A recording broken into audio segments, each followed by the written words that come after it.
It can be difficult for a person who's living with mental illness to understand that the people around them, the people that are caring for them, are in pain as well. You get so consumed with your own self drama. You're trying to live with your symptoms. You're trying to do the things to keep going.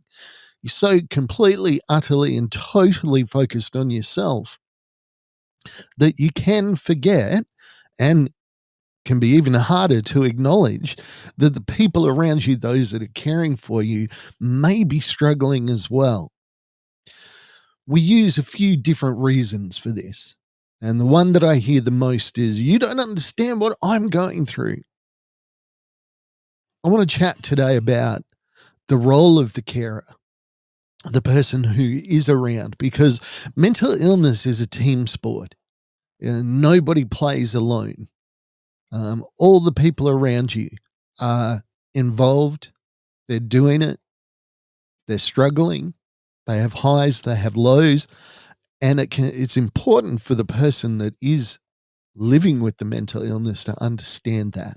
I'm going to talk a little bit about that today. Like, share, and subscribe. This is going to be a good one for carers. But I'll hopefully give you some insight into what the person you're caring for is going through. And for those that are people that live with mental illness, maybe this can be a bit of a wake-up call for you. I don't know. Let's dive in, see what happens. Welcome to Mark My Words.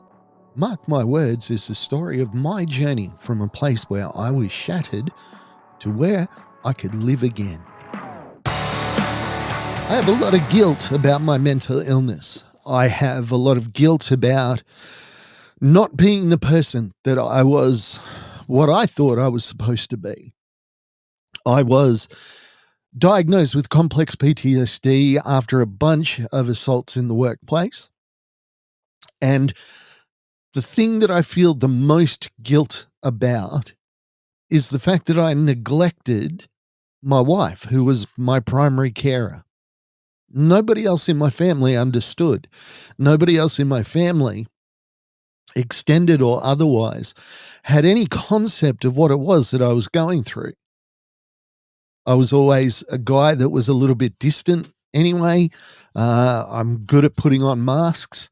So when people would see me, they would just see Mark as usual. Oh, this is just quiet Mark. This is Mark. Just nobody knew what we were going through. My wife asked for help a few times and she did not get it. And this is not a dig at my family. I hope none of them listens to this and thinks that I'm accusing them of anything. I'm not. If I'm accusing them of anything, it's that they just didn't understand.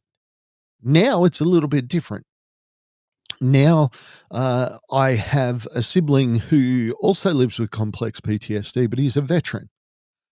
So people have kind of dipped their toes into understanding this mental illness thing a little bit, and I've copped a lot of that understanding and acceptance. But for the longest time, my wife was completely by herself. She turned to me at one stage. One of the things that I'm the most guilty about is that she turned to me one time. We were having, I think, our second or third kid, and she said, I can't be a single parent anymore. And that broke my heart because I'm there every day. I was babysitting. I was looking after the kids. I was, in essence, I was there, but I wasn't, because I was so consumed with my own pain. I'd go weeks without speaking. I'd go days without uttering even a syllable. In my head, there was a lot going on, but nothing was coming out of my mouth.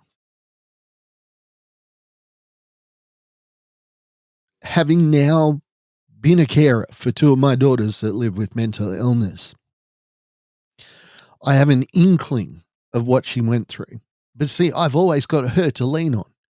If someone's struggling with something, I can go to her and say, mate, what do we do about this? I'm confused about this. I'm angry at them. I'm sad at them. I'm confused. I don't know what to do. See, I was lucky in my care experiences. I had her to lean on. Now, me feeling guilty is somewhat irrational, and I don't espouse it to be a thing to aspire to. Guilt is just a natural human emotion that, if you have any kind of empathy, unfortunately, is something that you're going to feel. But it's what I do with that guilt. Do I let it drag me down? Do I let it pull me under? No, I try not to. But let's get back to the point in case today. The carer role is so undervalued, misunderstood. And I'm not saying that in my case because, as I said, I'm lucky. I went through the carer experience with somebody by my side, with a partner, with somebody that I was able to lean on and rely on and get advice from. But as a person that was suffering, I tried to explain this to my daughter the other day. There's times in my head where I'm doing everything that I'm thinking about. So take this previous weekend. I got a couple of really important texts from somebody I knew. In my head, I had responded to those and other messages in my head. And I'd had long conversations in my head about them. But about 8 o'clock on Sunday night, I looked at my phone and I'm like, why haven't these people responded to me? And I realized that I hadn't responded to any of them. I just did this flurry of things. I was trying to explain to my daughter that this is what my life has been like for a number of years because so much is going on in my head. So much recrimination, so much guilt, so much anger, so much frustration, so much mindfulness, so much planning, strategizing that I forget that nothing's coming out of my mouth. I'm not expressing anything. So while there's a lot going on, and you think that you're interacting and you think that you're giving and you think that you're still a nice person and that you're an equal partner in a relationship, you're not. And it took me a long time to realize that. Well, no, actually it didn't. It was something that I was guilty about pretty much straight away. But it was something that took me a long time to get through, to figure out, okay, how do I do this? And that's the bottom line with this, is that your carer is going through this by themselves. Your carer is wanting the best for you, and they feel guilty if they feel like they need something back. They feel guilty that they're not going through this with you.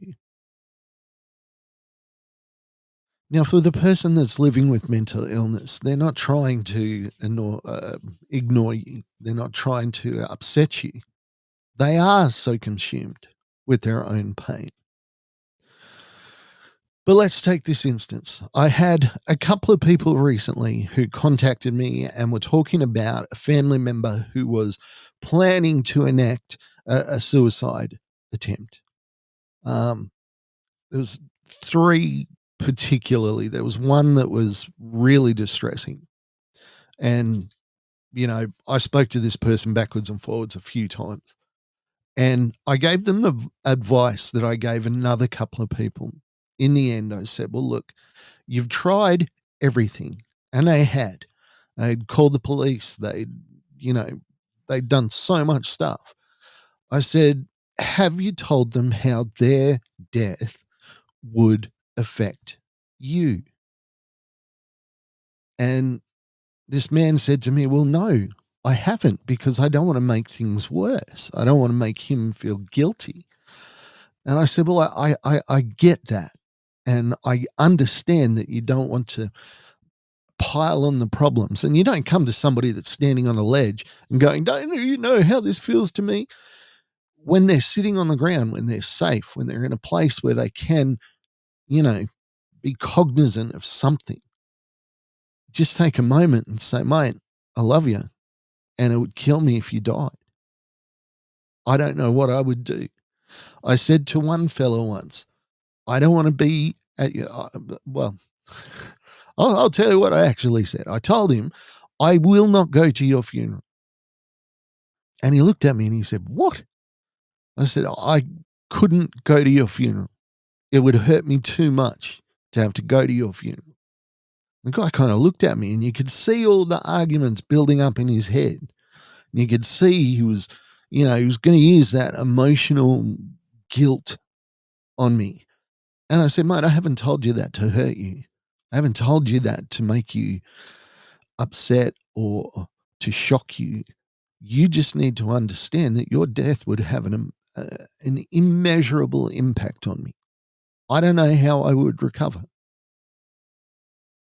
It was getting that little bit of perspective that my friend told me later on really helped him. The knowledge that his death would affect anyone, which he didn't think it would because he's in his own head. He's listening to his pain. His mind is telling him that he's useless and that nobody loves him and that he's all by himself. And then all of a sudden he's got somebody saying, hang on, that's not true. I would miss you. You mean a lot to me. It would break my heart if you passed away. Now, I'm not saying, as I said, you don't run up to somebody that's on a ledge and go, do you understand how this is going to impact me? You do it in a place where they have, you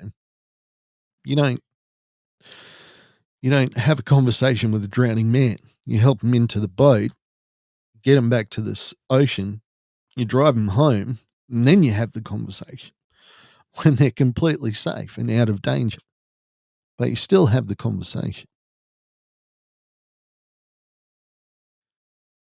There is a lot of things that you will go through as a carer that, you'll have trouble with. You'll feel alone. You'll feel lost. But that person is still in there. The person that you loved, the person that you care for is still in there. They're behind the pain somewhere. And it may not look like it, may not feel like it, but they are still there. They may say they don't want help. Guy asked me a couple of weeks ago, what do you say to somebody that you ask them what's wrong and they don't want to tell you, they just don't want to tell anybody what's going on? And it's like, well, they actually do. They just don't know what kind of response they're going to get. They don't know if you care enough to actually listen. That person is still in there.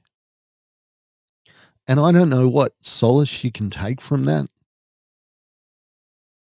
I have the same experience with somebody that I love very much so. But I've had to step back emotionally. I was so emotionally invested. Whenever they got sad, I was sad. Whenever they got mad, I was mad. Whenever they got depressed, I was depressed. And I found I can't go on that roller coaster with them anymore.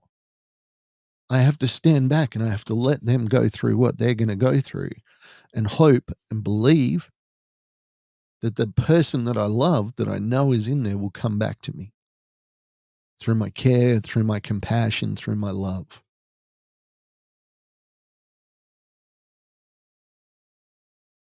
Your loved one is still in there. May not feel like it, may not seem like it, but they are. I'm going to leave it there. Sometimes I finish these and I'm like, you know what? I could, talk for like 2 hours on this, but I can't. I don't have it in me to do that. And I don't think it's fair to people to make them, sit and listen for a prolonged period of time over somebody that's just rambling. So what I like to do is once I've made my point, I like to move on. I feel like we've done that today. Hey, I hope you like, share, subscribe. I hate saying it. I know you hate doing it. I appreciate you. I'll speak to you again next week. Bye for now. Thank you for listening to Mark My Words. I'd like to thank my producer, Meredith Brosnan, and also Torian, Kevin, and Lorraine. And I can't forget the band Adelaide, who allows us to use their song as our theme.